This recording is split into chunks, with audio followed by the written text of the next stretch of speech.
زاہد کریم صاحب حال مقیم قطر میں فی الوقت رہتے ہیں، کہہ رہے ہیں کہ میں یہاں قطر میں مقیم ہوں، میری فیملی پاکستان میں ہے، میں نے فطرانہ ادا کرنا ہے اور پاکستان بھجوانا ہے، تو کس حساب سے ادا کروں؟ قطر کے حساب سے یا پاکستان کے حساب سے؟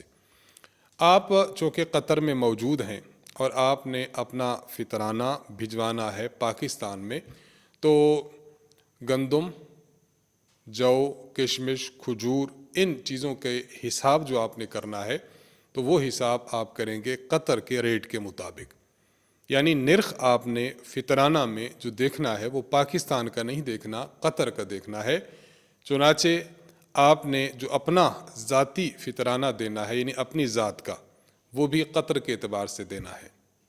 اور جو آپ نے اپنے ان بچوں کا فطرانہ دینا ہے جو نابالغ بچے ہیں، وہ بھی آپ نے قطر کے اعتبار سے اور قطر کے ریٹ کے مطابق پاکستان بھجوانا ہے۔ جہاں تک فیملی کے دیگر ممبر ہیں، مثلا آپ کی بیوی اور آپ کی بالغ اولاد، آپ کی بیوی اور آپ کی بالغ اولاد، ان کا فطرانہ ادا کرنا یہ انہی کے ذمہ ہے۔ اگر وہ آپ کے ساتھ قطر میں رہتے ہیں تو پھر ان پر بھی لازم ہے کہ وہ قطر کے اعتبار سے اپنا فطرانہ ادا کریں گے اگر وہ صاحب نصاب ہوں، اور اگر وہ پاکستان میں ہوں تو وہ پاکستان کے اعتبار سے اپنا فطرانہ ادا کریں گے۔ بعض مرتبہ ایسا ہو جاتا ہے کہ بیوی یا بالغ بچے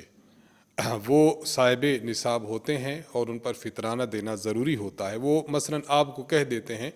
آپ کی بیوی آپ کو کہتی ہے، بچے کہہ دیتے ہیں کہ آپ ہماری طرف سے بھی فطرانہ بھجوا دیں، تو آپ اگر گھر والوں کی طرف سے فطرانہ بھجوانا چاہیں تو اس میں ایک آپشن یہ بھی ہے کہ آپ اگر پاکستان کے اعتبار سے بھیجنا چاہیں اپنی بیوی اور بالغ بچوں کا، تب بھی درست ہے، لیکن بہتر اور اچھا یہ ہے کہ آپ ان کا فطرانہ بھی پاکستان جب بھجوا رہے ہیں تو قطر کے نرخ کے اعتبار سے بھجوا دیں، کیونکہ اس طرح